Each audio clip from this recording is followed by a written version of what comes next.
What's going on, guys? Popular Loner Jay here, back with another reaction video. So today, guys, I'm going to be reacting to a video that's called 3 Scary, True Crazy, Best Friend Horror Stories. Let me repeat that again. 3 Scary, True Crazy, Best Friend Horror Stories. Bars. Anyways, I'm gonna be reacting to this video. The YouTube channel is called Mr.Nightmare. I've been watching him for a while. Him, Corpse Husband, Corpse Husband, Corpse Husband. I think that's how you pronounce it. Llama Art, Martin Animations. That's what I meant. A lot of these YouTube channels that have like scary stories, I don't know, I just like love the thrill. I love the adrenaline rush of like scary stuff. I just love it.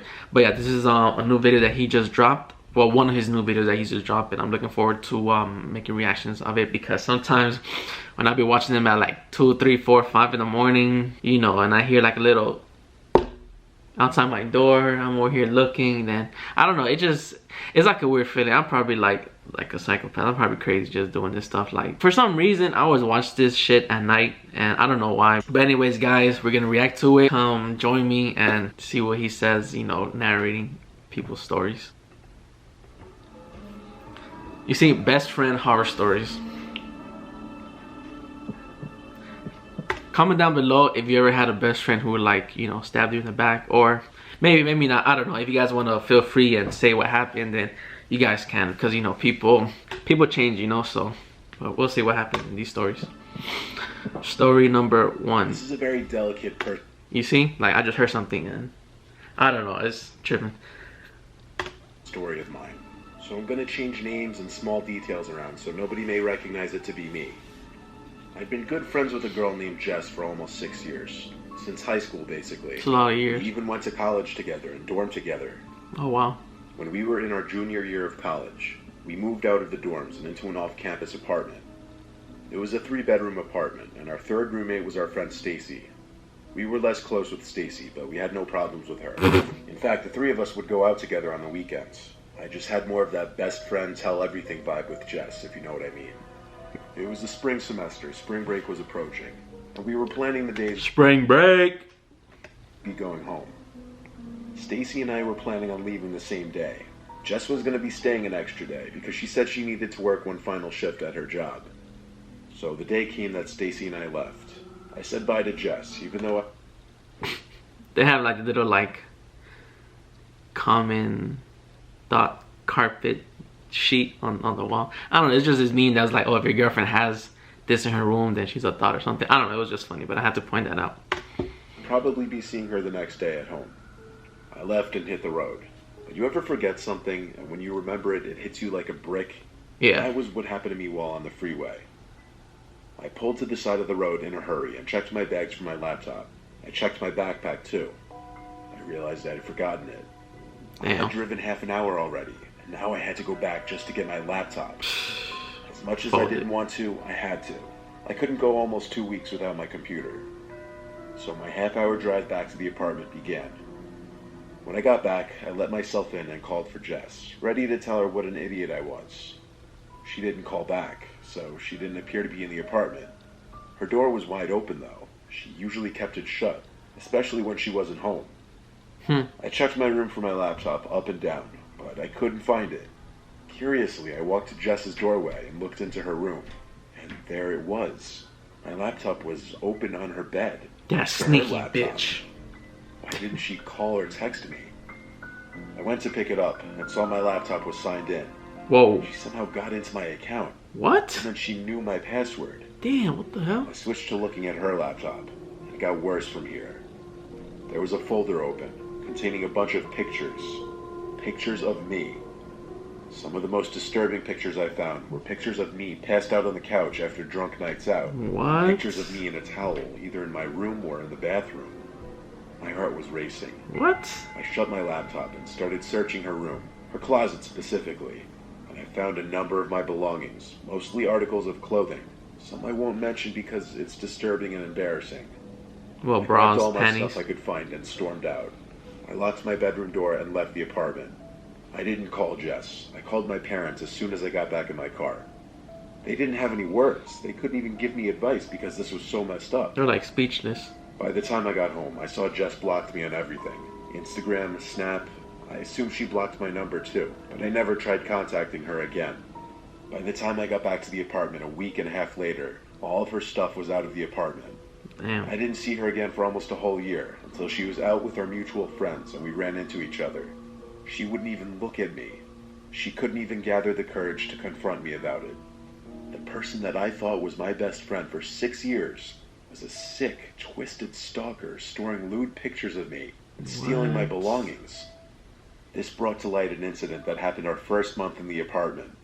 I was drunk after a night of drinking, and I woke up shortly after falling asleep. I was drunk after a night drinking. Duh. What, you're gonna drink and be sober? In my closet. I remembered sitting up, rubbing my eyes, and looking around the room, thinking I saw and heard someone in the closet. Oh, hell no. I was so scared that I ran to Stacy's room screaming because her room was closer. And I bet she wasn't in there. By the time she went to check the room with me, the closet was empty, and Jess allegedly never woke up to come check the commotion.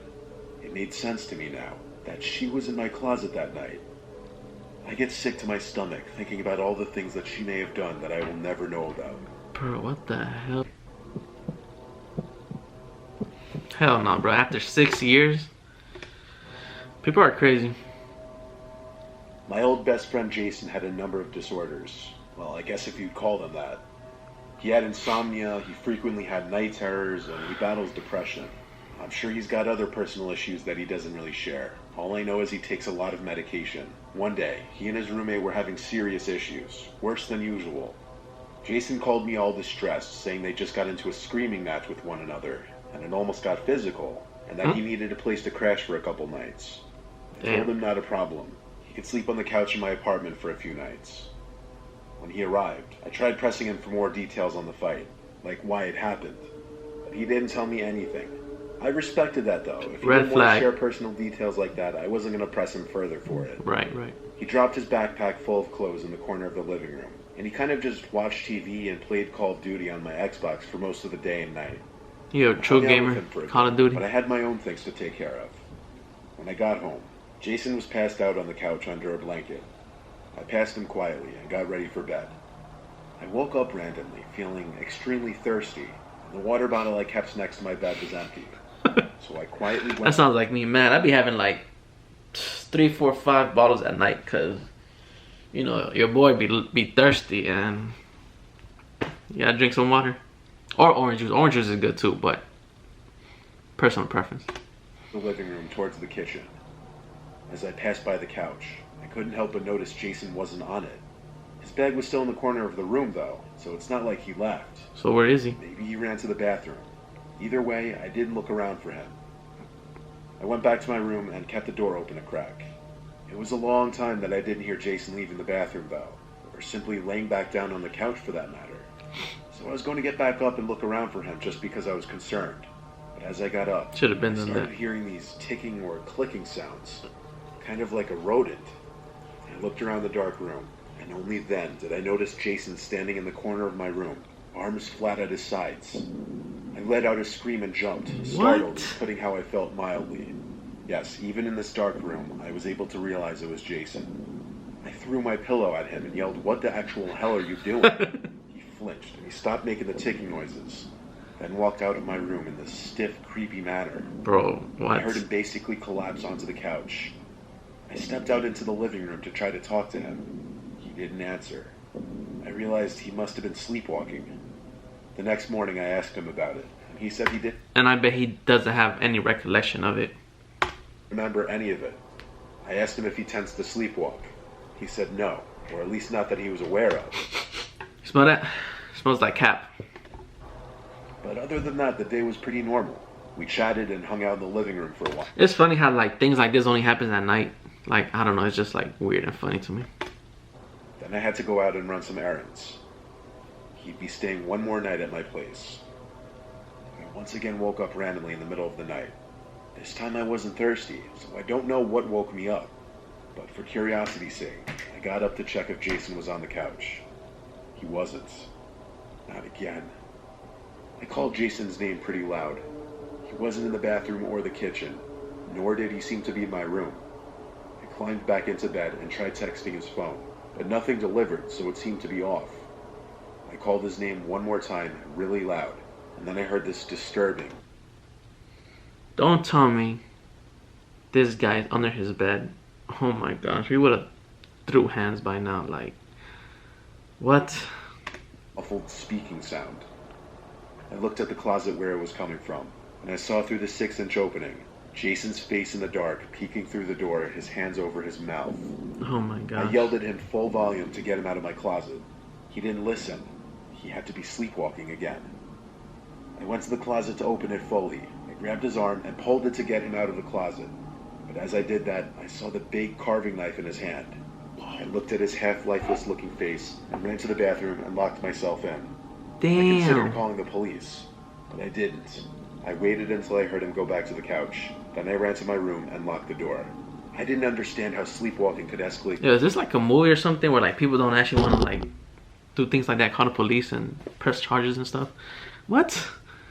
The level that he'd be picking up weapons. It didn't seem right. Laying in my bed at 3 in the morning, I DM'd his roommate telling him what just happened and asking him what happened between the two of them. He didn't reply until the next morning. I woke up to 3 long DMs from his roommate. Basically, in short, he told me Jason is a sicko freak who needs help, and he said Jason came into his room with a knife the last night he was there and was standing at the foot of his bed before he tackled him to the floor. He said Jason claimed it was sleepwalking, but his roommate didn't believe it. This made the whole thing even scarier because Jason told me that he doesn't sleepwalk, or not that he's aware of. I asked Jason to leave that day because of what was going on. He did so. I think he went back to his mom's house. Jason and I still follow each other on social media, but I kind of faded things out from him after that. I still don't know what to make of him or the fact that he brought a knife into more than one person's room in the middle of the night. Yo, this kid's crazy.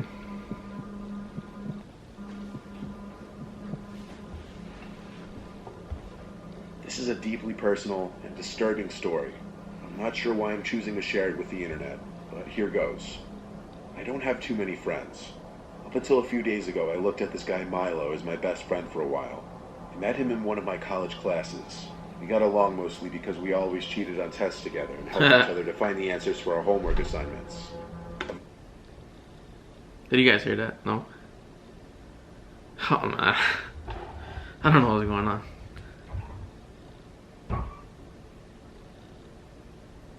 Did you guys hear that?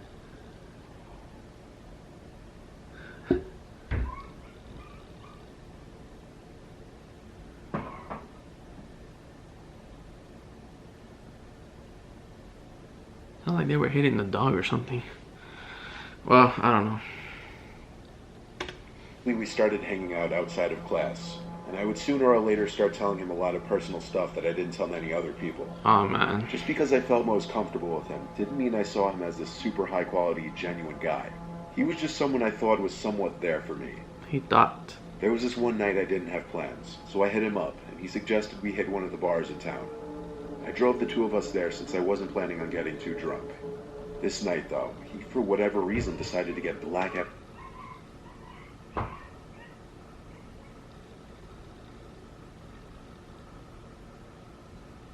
Yeah, that's like a dog like crying or something. I don't know. I'm like, I don't know. Wasted, ordering shot after shot, mixed drink after mixed drink. I had a couple drinks to cut myself off so I could drive. Milo was so drunk that he was approaching random girls and saying some pretty foolish things that were causing me to cringe. At one point I had to apologize to these 2 girls for him and tried to make light of it, but really the night just wasn't going the way I wanted it to, which was to have a chill, laid-back night out with my friend. He made it stressful, so I pulled him out of the bar and sat him in my car to drive us back to his apartment. I'd never actually been inside of his apartment before. This was the first time. I walked him inside and laid him down on his couch, where he instantly seemed to just crash and pass out. He dropped his phone out of his hand and onto the floor, but didn't flinch. So yeah, he was out. His phone was on and unlocked though.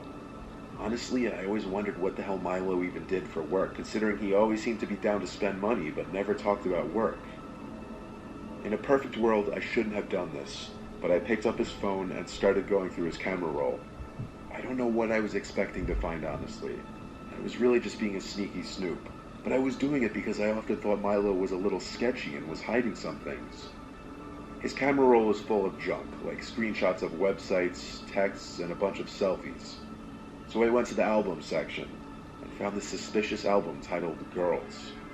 I opened it expecting to find nudes or porn pictures or whatever, but no, it was much worse. What I found in there were pictures of young women tied up to a bed, and a lot of the pictures the women were visibly distressed and crying. I won't get into any graphic detail, but the pictures were disturbing. I thought maybe they were from the internet at first, but I took note of the blue bed cover. I went to Milo's room and flicked on the light. When I saw the blue bed cover, I shook my head in disgust, and I guess because I actually had no idea how to feel. Bro. I sent a couple of the pictures to myself, then deleted the texts off his phone. I put the phone back on the floor next to him and left. The next day he texted me, "I know you went in my room. We need to talk now." He followed that up with, "If you saw any pictures, they were just role-playing pictures." Role-play. I didn't know how he knew I saw the pictures though, and I don't know how he knew I was in his room. That next night he came to my door and rang the bell like 30 times. I ignored it. And hours later, when I was trying to sleep, rocks were thrown at my window, and I heard Milo outside calling up to me. Moments later, I heard him trying to open one of my windows. What? That's when I picked up my phone and called him, and yelled at him to simply leave me alone or I would be calling the cops. Then I hung up. He didn't text me or call me again. I still have those 2 pictures on my phone, and I'm really wondering what I should do and how I should proceed with it. If he really knows I saw those pictures, I don't know if he's going to target me if he gets the chance, or if he's going to move out or what, but at this very moment, I'm a little scared for my well-being. Damn. That's crazy. That's crazy. People are crazy. Like, people be doing all type of stuff. Like, from like the best friend of 6 years, this guy role-playing on his bed, and the guy sleepwalking and hiding in closets with a knife. And sometimes you just like hear these like stories and like be thinking like, you know, could this happen to me or just happen to somebody that I like know personally? I don't know. It's just sometimes I feel like these are like precautions. Like, I know with me for sure, listen, call me a bitch, call me a pussy, call me whatever, but I've heard way too many camping stories that have gone wrong, didn't go as planned. I've seen movies. Listen, call me whatever. It's probably a mental thing. It's all in my head, but I don't give a fuck. Listen, I probably would never go camping unless I go there with like an M4, an AK, 2 Glocks, all type of knives and more, and a duffel bag, and 2 machetes on my back or something, and a taser, pepper spray, brass knuckles or whatever. But it's just, I don't know, I'm not a huge camping fan. I don't plan on going camping. I don't care with how many people, with who. Well, maybe, but still, it's like chances are it's like extremely low. They're very, very slim. But yeah, I'm not a really like camping guy. I heard way too many stories, way too many folklore stories, so on and so forth. That's just me. But anyways, guys, I hope you guys did enjoy my reaction. I don't know, man, people are crazy, so just be careful who you call your real friends, because, you know, they might turn it back even after 6 years. But who knows? Keep your friends close and keep your enemies closer. I don't know if this will blend in with the reaction video. Make sure you guys like, comment, and if you're new, subscribe and click that bell so you will stay updated on more reaction videos. I don't know what reaction video I'm gonna do next, but comment down below what should I do, what YouTube channel, and so on and so forth, all that good stuff. Other than that, I'll catch you guys on the next reaction video. Pop it alone and Jay, and I'm out. Peace.